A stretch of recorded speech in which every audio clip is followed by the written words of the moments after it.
Selamat datang kembali di Rakyat Kapitalis season kedua episode ke-19. Kali ini gue Farhan akan membahas mengenai saham Cepin, apakah menuju ke 7.000. Kali ini gue tampil sendiri, yang lain berhalangan hadir. Langsung aja kita mulai terlebih dahulu untuk slide berikutnya, yakni adalah profil dari PT Charon Pokpan Indonesia. Siapa sih Cepin itu? Cepin ini merupakan perusahaan eh, poultry terbesar di Indonesia. Dia merupakan pemimpin pasar untuk segmennya, yakni untuk pakan ternak, ayam pedaging atau broilers, day old chicks, dan ayam olahan. Cepin ini sendiri didirikan pada 7 Januari tahun 72, udah lama sekali, sudah hampir 50 tahun. Dan Cepin ini sendiri saat ini dimiliki oleh PT Charon Pokpan Indonesia Group, yakni sebesar 55,53%. Selanjutnya ada Vice President Director-nya dari Cepin, yakni Bapak Vinay Rapong Hairoj, publik sebesar 44,47%.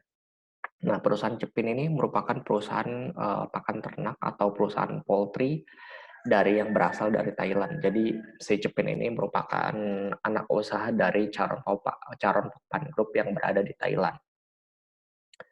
Apa aja sih bisnis-bisnis Cepin? Kalau kita lihat di sini, Cepin sebenarnya bisnisnya dibagi jadi 4 ya. Yang pertama ada poultry feed, poultry farming, food and beverages, dan others atau poultry equipment division.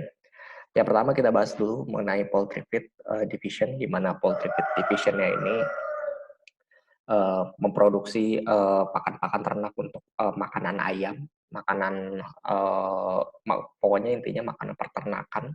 Dan poultry farming ini merupakan kelanjutan bisnis dari poultry feed, yakni ada pengembangan budidaya day old chicks-nya mereka.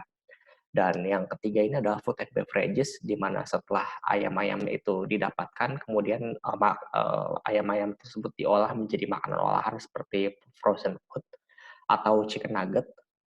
Dan selain itu juga Cepin memproduksi minuman white tea ya, minuman white tea. Itu kalau kalian lihat memang produknya agak jarang sih. Itu produknya kalau saya nggak salah diluncurin pada tahun 2015 atau 2016 gitu. Kemudian yang terakhir adalah poultry equipment division, yakni poultry untuk alat-alat peternakan ya. Yang selanjutnya adalah bisnis Cepin itu sendiri dari sales breakdown atau dari sisi penjualan dari Cepin. Sebelum tahun 2016 ke bawah, yakni tahun 2015 sampai 2010, bisnis Cepin ini sendiri didominasi oleh poultry feed ya, atau produksi pakan ternak sebesar 73%, dan selanjutnya diikuti oleh day old chicks 13%, proses chicken atau makanan olahan 10%, dan others atau alat-alat pertanian sebesar 4%. Namun pada Desember 2015, Cepin mengakuisisi PT Prospek Karya Tama dan entitas anaknya yang merupakan produsen ayam broiler, sehingga Cepin ini sendiri melengkapi lini bisnisnya, tidak hanya memproduksi pakan ternak tapi juga memproduksi ayam pedaging atau produsen ayam broiler. Nah, sejak tahun 2016 ke atas, yakni bisa kita lihat hasilnya di tahun 2019, di mana poultry feed-nya ini porsinya menjadi 48%, berkurang dari sebelumnya 73%. Ada divisi baru yakni broiler 29%, proses chicken ini 8%, the all chicks 12%, dan others 3%. Jadi bisnis dari Cepin ini menjadi semakin lengkap dengan adanya kehadiran si divisi produsen ayam pedaging atau broiler. Nah, produk ayam olahan Cepin ini apa aja sih sebenarnya? Produk ayam olahan Cepin ini sendiri sebenarnya adalah, kalau kalian pernah dengar Golden Fiesta, Fiesta Chicken Nugget, Fiesta Ready Meal, Cem, Akumo, dan Oki. Itu biasanya ada di pasar-pasar swalayan, dan biasanya ada sih memang, kalau kalian biasa, pasti kalian di antara kalian pasti pernah makan makanan dari produknya si Cepin ini sendiri. Meskipun hanya beberapa kali atau sekali seumur hidup kalian pasti pernah makan produknya mereka. Nah, produk-produk ini ada yang dijual di pasar swalayan, namun ada juga yang dijual di outlet mereka, yakni Prima Fresh Mart. Prima Fresh Mart ini nampaknya menurut dugaan gue pribadi sih, semacam franchise dari Cepin sendiri ya. Jadi, Prima Fresh Mart ini jualannya adalah produk-produk dari Cepin, yakni ada ayam pedagingnya, ada telurnya, ada Fiestanya, ada Cemnya, ada Fiesta Ready to Meal-nya. Jadi macam-macam, barang-barang yang dijualin lewat, gerainya yakni Prima Fresh Mart. Nah, bagaimana kinerja keuangan dari Cepin sendiri? Kalau kita lihat, kinerja historis per segmen dari Cepin sendiri cukup bagus ya, kalau kita lihat dari penjualan sales feed-nya mereka atau penjualan pakanan ternak mereka, terus bertumbuh dari tahun ke tahun, kecuali di tahun 2015 minus 1,3%, dan sekarang di tahun 2019 kemarin itu tumbuhnya 8% dari tahun kemarin. Cukup bagus, meskipun pertumbuhannya tidak setinggi tahun 2011 sampai 2014 yang masih, double digit ya. Namun itu wajar karena Cepin ini adalah perusahaan yang sudah cukup besar untuk di segmen poultry feed-nya. Selanjutnya kita beralih ke same day old chicks-nya atau anak ayamnya mereka. Kalau kita lihat di sini pertumbuhannya masih kadang-kadang double digit, bahkan kadang-kadang negatif karena ini disebabkan oleh karena adanya harga day old chicks yang fluktuatif. Selain itu juga ada tantangan dari kelebihan pasokan atau oversupply. Jadi kalau kita perhatikan bahwa si Cepin ini kadang-kadang memproduksi anak ayamnya terlalu besar sehingga di kemudian hari bisa menyebabkan terjadinya oversupply di pasaran, di mana supply-nya sangat besar namun yang terserap itu tidak begitu, besar atau tidak sesuai dengan, demand yang ada. Jadi terjadilah oversupply. Dan sebenarnya sih kalau misal terjadi oversupply seperti ini, pemerintah itu membantu dengan adanya program culling, di mana biasanya nanti ayam-ayam itu dimusnahkan atau dijadikan ayam, potong atau sebagainya, kemudian ayam itu dijual lagi. Nah, memang kalau kita lihat di sini, kadang double digit, kadang single digit, tapi at least dari tahun ke tahun, Cepin ini bisa bertumbuh dari kisaran dari tahun 2010 itu hanya sekitar 2 triliun lebih dan sekarang sudah, berada di hampir 7 triliun. Jadi meskipun ada naik turun di tiap tahunnya, tapi terus bertumbuh dari tahun ke tahun.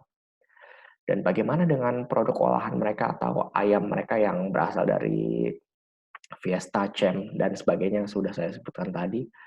Dari tahun 2011 sampai 2014 penjualan mereka double digit terus 19%, 20%, 21%, 23%. Namun pas 2015 sedikit turun, yakni hanya pertumbuhannya 9,2%, melambat. Kemudian naik lagi, masih, dan dari 2016 sampai 2019 at least masih ada double digit lah, meskipun di 2018 sempat turun, growth-nya 9,3%. Dan kalau kita lihat, produk pangan olahan ini terus bertumbuh dari tahun ke tahun ya, dari kisaran 1 triliun lebih sekarang sudah hampir mencapai 5 triliun untuk produksi makanan olahan mereka. Dan nampaknya di masa WFH seperti sekarang, orang-orang lebih memilih, makanan-makanan cepat saji, saat frozen food, ini kemungkinan besar produksi makanan olahan dari Cepin ini sendiri akan terus meningkat pada tahun 2020 kali ini.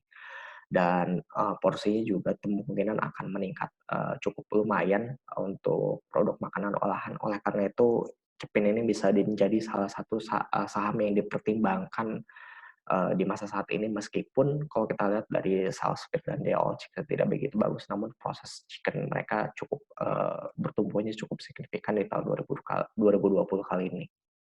Dan ini bisnis yang baru mereka akuisisi yakni pada tahun 2015, akhir 2015, dan hasilnya baru kelihatan di 2016, di mana sebelumnya penjualannya hanya 6 triliun dan sekarang sudah mencapai di hampir 18 triliun. Jadi naiknya sangat-sangat signifikan untuk sales broiler ini sendiri. Dan kalau ini trennya terus berlanjut, kemungkinan besar ini juga akan menopang bisnis dari Cepin ini sendiri. Bagaimana dengan penjualan dan laba bersih dari Cepin? Kalau kita lihat penjualan dan laba bersih Cepin masih terus bertumbuh. Bahkan untuk Cepin sendiri penjualannya terus bertumbuh dari tahun 2010 sampai tahun 2019 kemarin. Tidak ada penurunan penjualan sama sekali dari tahun ke tahun, meskipun pertumbuhan paling lambatnya di tahun 2015, yakni hanya 3,3%.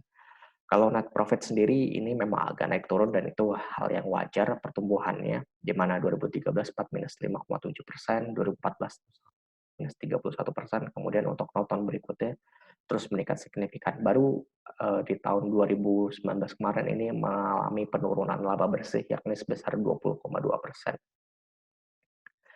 Dan setelah kita bahas mengenai kinerjanya Cepin, bagaimana dengan valuasinya? Untuk valuasi Cepin sendiri karena memang sebenarnya meskipun basisnya adalah basic industry, namun Cepin ini sendiri memproduksi makanan consumer goods ya. Jadi makanan-makanan olahan yang bisa dikonsumsi oleh masyarakat biasa. Oleh karena itu PBV-nya atau price to book value-nya kemungkinan besar juga tidak kecil, yakni lumayan cukup besar. Sejak 2010 sampai kuartal pertama tahun 2020, PBV Cepin ini rata-rata adalah 5,09%, di mana yang paling tinggi adalah 7,32%. Dan book value per share-nya ini juga terus meningkat, yakni meskipun pertumbuhannya tidak double digit lagi seperti awal-awal 2011 sampai 2015. Namun kalau kita lihat pertumbuhannya masih bisa cukup lumayan lah. Dan untuk tahun 2020 dengan asumsi pertumbuhan book value-nya yang sangat-sangat konservatif yakni hanya tumbuh 5%, maka book value per share Cepin di tahun 2020 proyeksinya adalah 1.349 atau naik dari sebelumnya sekitar 1.200-an lebih ya. Dan dengan rata-rata PBV selama 10 tahun Cepin adalah 5,09%, 5,09 kali, maka target harga Cepin adalah 6.868 atau meningkat atau potensial upside-nya adalah plus 40% dari harga 4.910 dari pada hari 19 Mei tahun 2020. Book value per share itu apa sih sebenarnya? Book value per share itu adalah jumlah ekuitasnya si Cepin dibagi dengan jumlah saham beredarnya si Cepin itu sendiri. Dan PBV itu apa sih? Price to book value. Price to book value ini adalah harga saham dari Cepin dibagi dengan BVVS. Jadi kita mencari BVVS dulu baru dapat harga di BVVS dan price to book value baru kita dapat harga saham dibagi dengan book value per share-nya. Gimana cari nyari target harga tahun 2020-nya? Untuk nyari harga tahun 2020-nya sangat sederhana ya. Sekali lagi disclaimer, ini merupakan cara yang sangat sederhana dan saya juga kenapa pilih cara ini, karena ini merupakan cara yang tersingkat untuk mencari target harga. Apakah ini murni 100% benar? Enggak juga, karena ada yang lebih benar lagi, yakni dengan metode discounted cash flow, residual income, atau sum of the part. Itu jadi valuasi yang menggunakan per masing-masing perusahaan dijadikan satu dan dinilai valuasinya berapa. Kalau discounted cash flow itu kita mendiskon cash flow di masa depan dan kemudian ditarik di masa sekarang. Dan kenapa saya pakai targetnya ini pakai book value per share, karena ini sangat sederhana dan hanya hitungan menit kita bisa tahu target harganya berapa. Jadi target harganya adalah BVVS tahun 2020 forecast dikali dengan PBV 10 tahun, rata-rata PBV 10 tahun, hasilnya adalah 1.349 dikali 5,09, hasilnya adalah 6.868. Jadi itu cara sederhana saya untuk memprediksi dari harga Cepin, dan kalau tidak ada hal-hal yang signifikan terjadi, kemungkinan besar bisa ke arah sana lagi. Dan kita berdoa saja mudah-mudahan Cepin bisa ke arah sana. Ya baik, jadi demikian untuk Rakyat Kapitalis episode ke-19. Gua Farhan pamit undur diri. Jangan lupa untuk like dan subscribe YouTube channel dari Rakyat Kapitalis. Follow Twitter kita di Rakyat Kapitalis. Kalau ada pertanyaan, kalian bisa kirimkan ke email kita di rakyatkapitalis@gmail.com. Jangan lupa dengerin Spotify kita di Rakyat Kapitalis. Dan gua Farhan pamit undur diri. Bye-bye.